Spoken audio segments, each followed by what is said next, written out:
అని గుళ్ళే, ఎప్పుడో గుళ్ళు. గ్రానైట్ లోపలికి ఎలా వెళ్ళింది?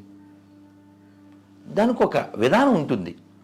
అంతేగాని అప్పుడెప్పుడో విజయవాడలో గుళ్ళు తీసేయడానికి క్రేన్లు తీసుకొచ్చి హనుమంతుని అలా పట్టి ట్రాక్టర్లో వేసి అలాంటి లక్కోరు పనులు చేయరు. దానికి విధానం ఉంది. ఆ యంత్రము, పద్ధతి, మంత్రము, దాన్ని కవర్ చేయడం అవన్నీ ఉంటాయి. ఎవడో అందరూ కలవకుండా ఆలయం అవుతుందా? గర్భాలయంలోకి అర్హత ఉన్న వాళ్ళే వెళ్తారు, నేను ఒప్పుకుంటా. కానీ ఆ గర్భాలయాన్ని తయారు చేసిన వాళ్ళు ఎవరు చెప్పండి? అందరూ జన్యం వేసుకున్న వాళ్ళే గర్భాలయాన్ని తయారు చేశారా? కాదుగా. కాబట్టి అందరూ కలిస్తేనే ఆలయం. అదే ఎవరు మన తనికెళ్ళ భరణి గారు, ఆయన ఇంటికి ఎవరో వచ్చారట. ఈయన వెళ్ళి ఆయనకి దండం పెట్టాడు, పెద్దోడు కదా అని.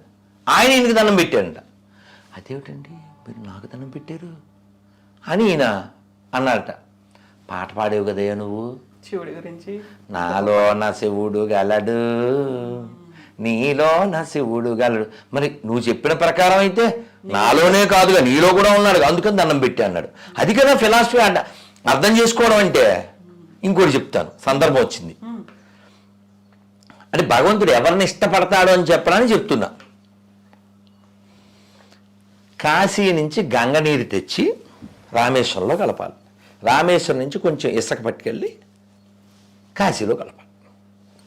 ఇలా ఎప్పుడో కొన్ని 100 ఏళ్ల క్రితం ఓ పెద్ద ఆయన, ఓ బ్యాచ్ సాధువుల గుంపు, సాధువుల యొక్క సమూహం నడుచుకుంటూ, పూర్వం నడకేగా నడుస్తూ వస్తున్నారు. ఎండ్ల కాలం ఒక గాడిద, దానికి పాపం దాహం, నోరు బయట పెట్టేసి గిలగిల్లాడుతుంది. ఈ సాధువు చేతిలో మరి గంగనీరు ఉంది, రామేశ్వరం అందివే. ఆయన దానిపైన ఏదో ఉంటే తొలగించి దాన్ని నోట్లో పోసాడు. అది పాపం తెప్పరెళ్ళింది.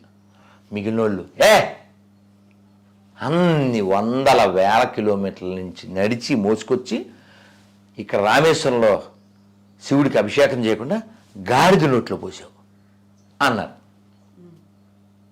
అప్పుడు ఆయన అన్నారు,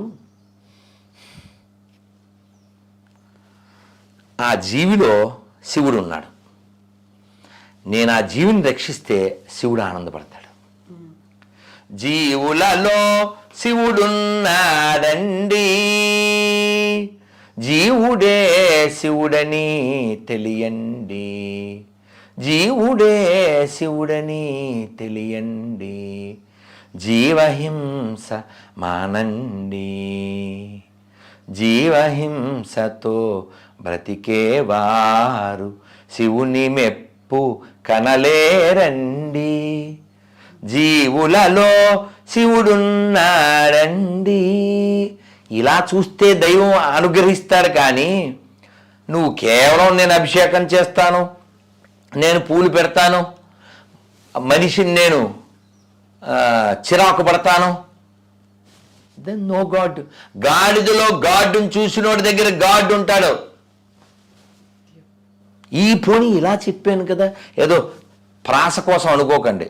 భగవద్గీత 5వ అధ్యాయం 18వ శ్లోకం ఏముంది? సునిచైవ స్వపాకేచ పండితా సమదర్శన విద్యా వినయ సంపన్నే. నెంబర్ కూడా చెప్తా, శ్లోకం చెప్తున్నా, అర్థం చెప్తా. విద్యా వినయ సంపన్నే బ్రాహ్మణే గవిహస్తిని సునిచైవ స్వపాకేచ పండితా సమదర్శన. అంటే ఏంటి? ఎవడు హూ ఇస్ కాల్డ్ పండిట్? ఎవడు పండితుడంటే ఒక ఆవులో, కుక్కలో, ఏనుగులో, కుక్క మాంసం తినే చండాలుల్లో, ఒక జ్ఞానిలో ఎవరైతే దైవాన్ని దర్శిస్తారో సమానముగా వాడిని పండిట్ అంటారు. స్కాలర్షిప్ తీసుకున్న వాళ్ళు అంతా స్కాలర్స్ కాదు. కాబట్టి ఈ సోకాల్డ్ బ్యాచ్ గురించి మనం మాట్లాడేది ఏం లేదు. అమ్మ పెడతా అడుగు తిన్నావుదని లెట్ దెమ్. పనిచేసేవాడిని పని చేయనివ్వండి. ఇంకా మనకు చాలా సమస్యలు ఉన్నాయి. ఓ జోక్ చెప్పాలి మీకు. చెప్పండి. ఇప్పుడు ఈ ఆర్టిఫిషియల్ ఇంటెలిజెన్స్ వచ్చింది. దానివల్ల ఈ చిత్రాలు అవి బాగా వస్తున్నాయి చాలా అందంగా. కృష్ణుడు వాలికి బొమ్మమూతి పెట్టి కూర్చున్నాడు. యశోద కళ్ళజోడు పెట్టి,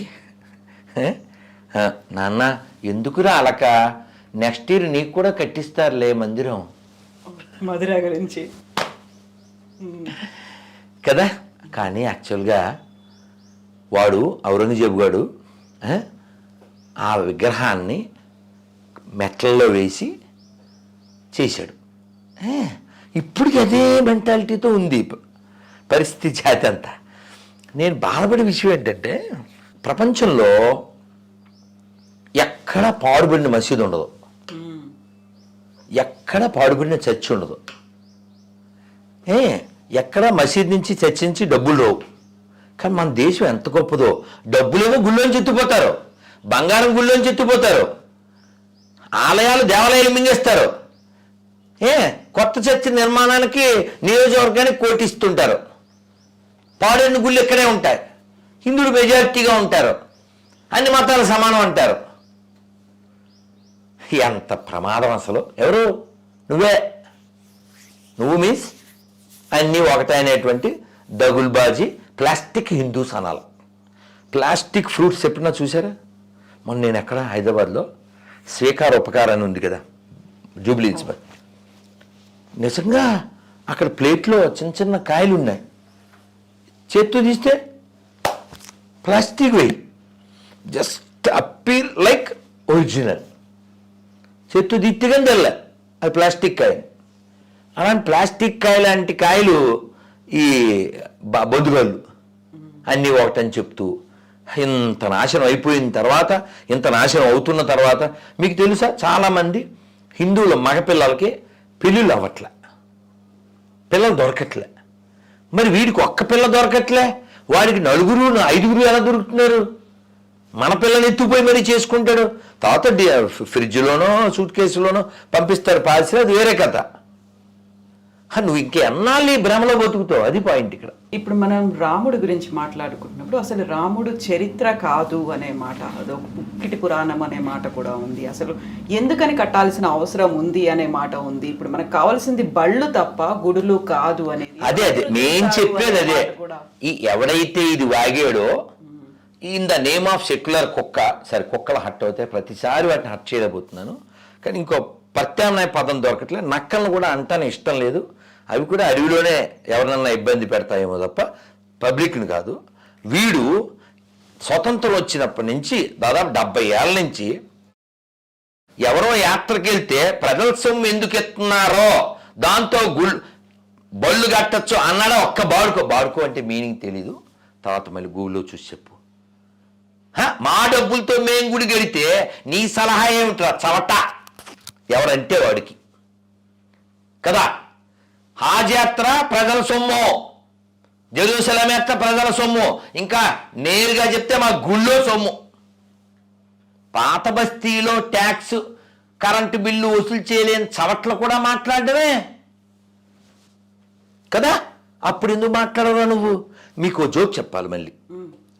వాటర్లెస్ హోలీ, క్రాకర్లెస్ దివాలి, ఐడిల్లెస్ వినాయక చవితి, డీజేలెస్ నవరాత్రి, హిందూస్లెస్ హిందుస్థాన్. ఇది వీళ్ళ ప్లాన్. ఈ ఉపన్యాసాలు వెళ్ళి మనకే సుమా, ఎవిడెన్సులు ఇవన్నీ మన రాముడి గురించే. మరి ఎడారి మతాలకు ఏమన్నా ఎవిడెన్స్ ఉందా? 1, 2కి వాళ్ళు చెప్పే దేవుళ్ళకి ఏమన్నా ఎవిడెన్స్ ఉందా? రాముడికి సంబంధించినటువంటి ఏ చరిత్ర ఉంది అనే బోలుడుంది, ఎక్కడ లేదు. ఎక్కడ పట్టినా రాముడి చరిత్ర ఉంది. Not only in India, include Indonesia, include other Mauritius, so many places, not 1, 2, so many. ఇంతెందుకు? భద్రాచలం చరిత్ర కాదా? గోల్కొండ చరిత్ర కాదా? ఇలా రాముడు లేని ఒంటిమెట్ట చరిత్ర కాదా? ఇవే చరిత్ర అయినప్పుడు అయోధ్య ఎందుకు చరిత్ర కాలేదు? పోనీ కాసేపు ఈ కమ్యూనిస్ట్ అంటారో, పేటీఎం బ్యాచ్ అంటారో, సెక్యులర్ అంటారో, లేకపోతే ఎడారి మతాలు అంటారో, ఏ పేరన్నా పెట్టండి. పోనీ వీళ్ళనే చెప్పమని చెప్పండి. అయోధ్య రాముడికి సంబంధం లేకపోతే ఎవరికి సంబంధం? పోనీ చెప్పండి మీకు ఒక సిమిలర్ కోసం చెప్తున్నా. నిన్న ఒక కామెడీ పీసు, అతని పేరు విజయ్ కుమార్, ఓ పాస్టర్, మనవాడే, మనకు పుట్టిన వాళ్ళే, ఏం బయట వాళ్ళకి ఏం పుట్టలే, కాబట్టి వాళ్ళ అమ్మ నాయన పేరు అడగండి, ఎవరన్నా చెప్తారు. అయితే అతను మన భారతదేశం ఏ మతానికి సంబంధం లేనిది అని చెప్పేస్తున్నాడు. నాకు అర్థం కాదురా, నాకు అర్థం కాదు. ఒక నది పేరు చెప్పండి అమ్మ, మీరే ఓ నది పేరు చెప్పండి. ఈ ఊళ్ళో ఏముంది? విజయవాడలో కృష్ణ, ఓకే, ఇంకో నది గంగా, ఇంకోటి యమున కదా. మీరు ఏ నది పేరు చెప్పండి. ఈ నదుల పేర్లన్నీ హిందూ పురాణాల్లోనే ఉంటాయి, హిందూ గ్రంథాల్లోనే ఉంటాయి. మహాభారతంలో గంగ గురించి ఉంది, భాగవతంలో గంగ గురించి ఉంది, రామాయణంలో గంగ గురించి ఉంది కదా.